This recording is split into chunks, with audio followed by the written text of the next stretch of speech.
नमस्ते डॉक्टर रितु। और यहाँ पर आए हुए मेरे सभी बुजुर्ग, मेरे नौजवान साथी, माताएं, बहनें, आप सभी को मेरा जय भीम, नमो बुद्धाय, आदाब, सत श्री अकाल, नमस्कार। साथियों, डॉक्टर रितु ने बता दिया कि क्या क्या दिक्कतें हमारे सामने आती हैं, तो उसकी वजह से कई बार लेट हो जाती है। परसों नहीं आ सका, मेरी बुआ जी गांव में रहती थी, उनकी डेथ हो गई तो मुझे वहां जाना पड़ा और अंतिम संस्कार के बाद लेट हो गया तो नहीं आता हूँ।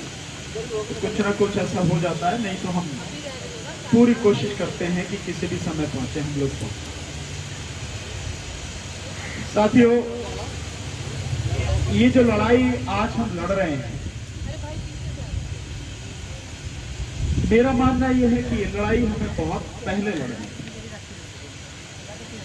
और केवल ये नहीं, हमें इससे भी बड़ी लड़ाई लड़नी है। लेकिन अफसोस इस बात का है कि जब संघर्ष की बात आती है, हम में से कोई मरमरा जाए तो समाज बड़ा उत्तेजित होकर एकदम सड़क पे आ जाता है और सब कुछ इधर से उधर कर देता है। पर जीते जी जब उसको बुलाया जाता है, तब उसके आने में क्या झिझक होती है, क्या रुकावट होती है, ये समझ में नहीं आता।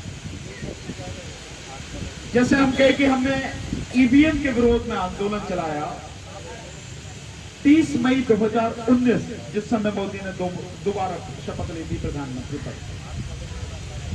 दिल्ली में 5 आंदोलन हमने जंतर मंतर पर किए। बहुत बुलाया, लोगों को आते ही नहीं। आप फेसबुक में जाएंगे, आप यूट्यूब पे जाएंगे, बड़ी तारीफ करते हैं, बड़े बढ़िया बढ़िया कमेंट लिखते हैं, लेकिन जब सड़क पे चलने की बात हो तो फिर पता नहीं उन्हें क्या दिक्कत होती है, क्या रुकावट है। तो आंदोलन तो बहुत पहले होना चाहिए था, लेकिन अगर अब भी आंदोलन जो हमारा शुरू हुआ है, ये केवल इतना सा आंदोलन नहीं है कि डॉक्टर रितु को उनके पद पर वापस लेना है और जो प्रिंसिपल है सविता राय, उसको नौकरी से बर्खास्त करना है। केवल इतना आंदोलन नहीं, क्योंकि दिल्ली यूनिवर्सिटी में जिस तरह की हालात हैं, उन हालात में हम लोग दिन प्रतिदिन देख रहे हैं कि जाति एक व्यक्ति के साथ में नहीं है, जाति यहां हर किसी के साथ में है। केंद्र की यूनिवर्सिटी है, बावजूद उसके जितनी पोस्ट होनी चाहिए, आधे से लगभग पोस्टें खाली पड़ी हैं। केवल दिल्ली यूनिवर्सिटी में नहीं, सेंटर की जितनी यूनिवर्सिटियां हैं लगभग 50 हैं, सब में लगभग 45 से 50% के लगभग सीटें खाली हैं। इसके अलावा यहां साथियों ने, जो यहां के प्रोफेसर हैं, उन्होंने कई बार बताया कि पीएचडी का जो मसला है, वो पीएचडी का मसला है कि अगर कोई व्यक्ति दलित समाज से, यूं कहो कि एससी एसटी समाज से, ओबीसी समाज से 22 महीने में होने वाली उसकी जो पीएचडी है, उसमें 7 साल 8 साल लगते हैं। और जो जनरल समाज के बच्चे हैं, उनकी पीएचडी 22 महीने में ही हो जाती है। आप इस तरह से देखें कैसे अत्याचार हो रहा, कैसे अन्याय हो रहा है। और केवल यही बात नहीं है, जो नई शिक्षा नीति के तहत अब जो व्यवस्था चलने वाली है, मुझे पक्का विश्वास है कि हम में से कोई अपने बच्चे को पढ़ा नहीं पाए। सारी शिक्षा प्राइवेट हाथों में चली जाएगी। और ये केवल दलित समाज या बहुजन समाज की ही बात नहीं है, जनरल समाज के भी जो लोग हैं, वो भी अपने बच्चे को नहीं पढ़ा पाएंगे, जिनकी हालत अच्छी नहीं है। शिक्षा का ये हाल होने जा रहा है। नई शिक्षा नीति में हर यूनिवर्सिटी को दे दिया अधिकार कि वो अपना सिलेबस अपने आप तय करें, अपना फीस का स्ट्रक्चर है वो अपने आप तय करें। केंद्र सरकार कुछ नहीं देगी, तो अगर केंद्र से मदद नहीं मिलेगी, सरकार से मदद नहीं मिलेगी, तो इंस्टीट्यूशन चलेंगे कैसे? स्वाभाविक है, जब उनको छूट देती है तो एक की जगह 10 रुपए फीस ली जाएगी, 10 गुना 20 गुना फीस कितनी भी हो। आपने वैसे भी देखा, अभी तो सरकार ही चल रही, बावजूद उसके उत्तराखंड में आपने देखा लगभग 8 से 10 गुना मेडिकल इंस्टीट्यूशंस की फीस हो गई।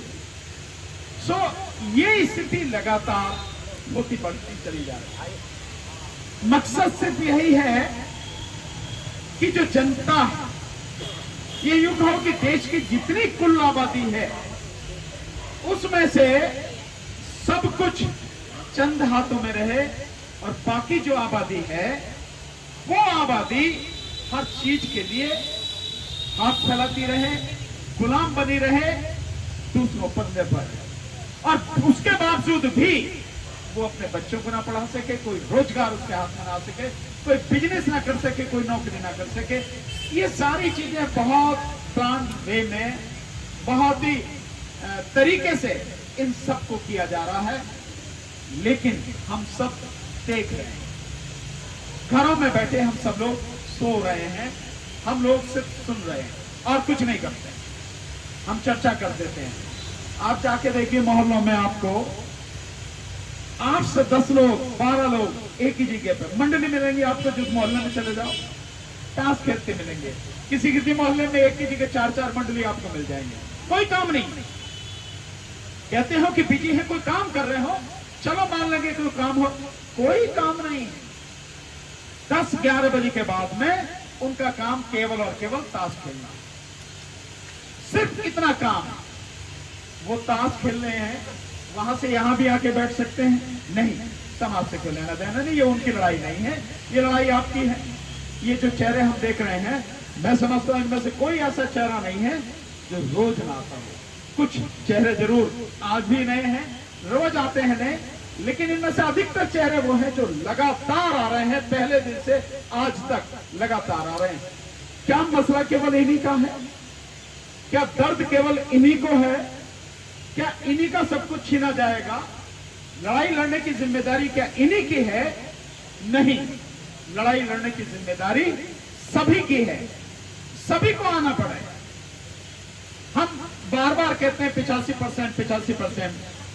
मैं कहता हूं संख्या को गिनाने की भी जरूरत नहीं है।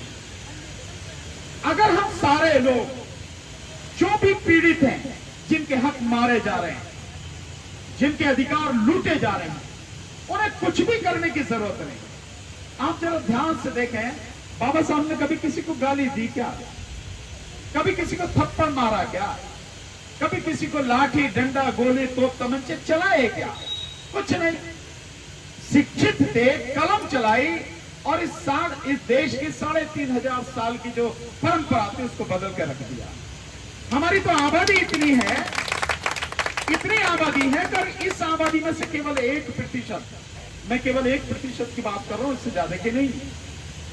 अगर 1% लोग सिर्फ सड़क पर आकर खड़े हो, सिर्फ खड़े होने की जरूरत है, कुछ लाठी डंडे की आपको किसी चीज की कोई जरूरत नहीं है। अगर आकर खड़े हो गए, इतने में ही सरकार की टांगें जो है कांप जाएंगी, और हो सकता है जो 8,500 करोड़ का झाज लिया प्रधानमंत्री उसी में बैठ के भाग जाओ। ये मेरे बस की नहीं है। हमारी इतनी संख्या, इतनी आबादी, मैं यही नहीं कहता ये बात। आप देखेंगे हम तो सब साक्षी रहे इस बात के। जो सीए एनआरसी का आंदोलन था, हमने देखा उसमें कितनी बड़ी संख्या होती थी। जिस समय रात के समय वो प्रोटेस्ट चलता था 4 से 5-6 घंटे तक, उस समय कितनी बड़ी आबादी वहां बैठी होती थी, और उसमें मैक्सिमम आबादी महिलाओं की थी, मैक्सिमम। मैं देश के लगभग हर कोने में गया, बहुत बड़ी आबादी थी, बहुत बड़ी संख्या थी। वो केवल बैठते थे और कुछ नहीं करते, जैसे हम लोग बैठे हैं। लेकिन यहां जो संख्या और वहां जो संख्या, उसमें जमीन आसमान का अंतर। वही संख्या यहां हो जाए, सरकार की हिम्मत नहीं कि जो आप कह रहे हो उसे करे ना, बिल्कुल करेगी।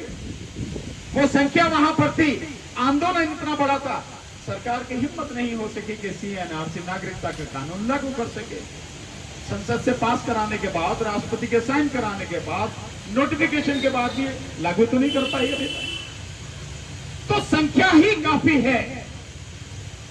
ठीक इसी तरह से हमने देखा, दिल्ली को घेरने वाले कितने किसान थे?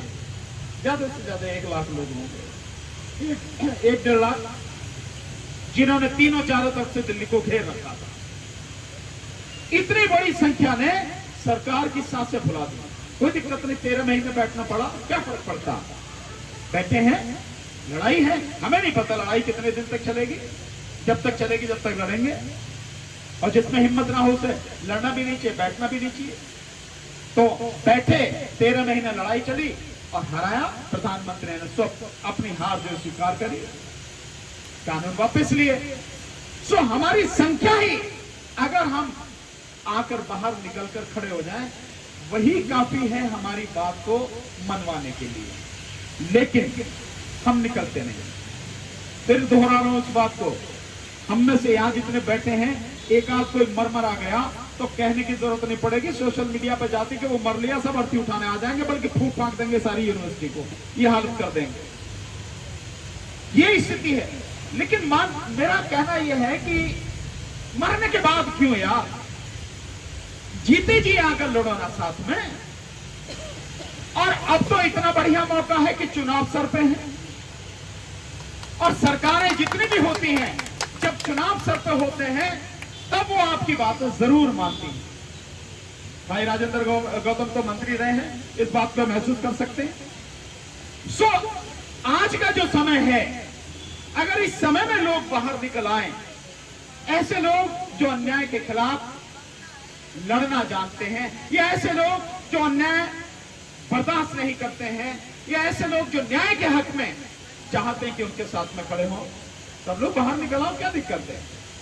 लेकिन नहीं निकलते, इसी की वजह से ये सारी दिक्कतें हम लोगों के सामने आती रहती हैं। और साथियों, मैं तो ये कहूंगा कि चाहे जो भी हो, आंख में आंसू नहीं आने चाहिए, आंख में अंगारे होने चाहिए, ताकि उसकी तपिश से ही सरकार भस्म हो जाए। हम रोने के लिए यहां नहीं आए, ना अपने लिए, ना डॉक्टर रितु के लिए, ना किसी के लिए। रोने से होता भी कुछ नहीं है, हम लड़ने के लिए आए हैं। तो ईमानदारी से हम सब लोग जितना भी लोगों को कन्विंस कर सकते हैं, लगातार हम लोग उनको कन्विंस करें, और इस लड़ाई में शामिल होने के लिए उन लोगों को साथ में लेकर आए। साथियों, जब तक हम साथ चलेंगे तभी हमारी लड़ाई जो है मजबूत होगी, दिन प्रतिदिन होगी। दिल्ली यूनिवर्सिटी में भी इतने लोग हैं कि अगर वही लोग आ जाए, लगभग 2200 टीचर हैं, तो आप देखेंगे 4-5 टीचर्स के अलावा कोई और नजर नहीं आता। अगर वो 2200 टीचर ही आ जाएं, तो ही इधर से उधर हो जाएगा। उनकी भी अंतरात्मा जो है उसको भी झकझोरना है, उनके भी अंतर मन को जगाना है हमें, ताकि वो भी अपनी जिम्मेदारी समझें, और जो सरकार के पिट्ठू बने हुए हैं वो लोग तो सरकार के पिट्ठू ना बनके समाज के प्रति अपनी जिम्मेदारी निभाएं, अन्याय के खिलाफ लड़ें, संघर्ष करें, और इस आंदोलन में कदम से कदम और कंधे से कंधा मिलाकर चलें। इस बात के साथ मैं एक बात और कहना चाहूंगा साथियों, निश्चित रूप से हम सब लोगों को एक बार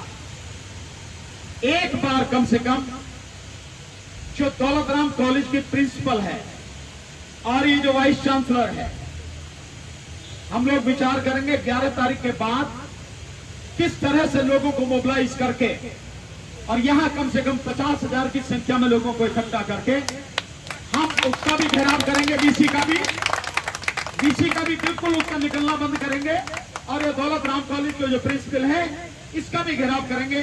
देखेंगे कितनी ताकत है, पुलिस को बुला, फौज को बुला, क्या करेगी तो देखेंगे। इस विषय पर भी हम लोग 11 और 12 तारीख में विचार करेंगे, और इनका बंदोबस्त ऐसे भी करेंगे, क्योंकि शायद ये समझ रहे हैं कि हम शांतिपूर्वक बैठे हैं, धरना दे रहे हैं, तो हम लोग कमजोर हैं। तो एक बार इन्हें बताना जरूरी है कि हम कमजोर नहीं हैं, हम तूफान उठाने वाले भी लोग हैं, और वो जो बवंडर उठेगा उसमें बहा के तुम्हें खत्म कर देगा, इस बात का भी ध्यान रखें। तो इस बात को भी हम सब लोग सोचेंगे, विचार करेंगे, और इस पर भी हम अपना कदम उठाएंगे। बहुत बहुत शुक्रिया, आपने मुझे समय दिया। हम लोग लगातार अपनी जिम्मेदारी निभाते रहेंगे। जय भीम, नमो बुद्धाय, आदाब, सत श्री अकाल, नमस्कार।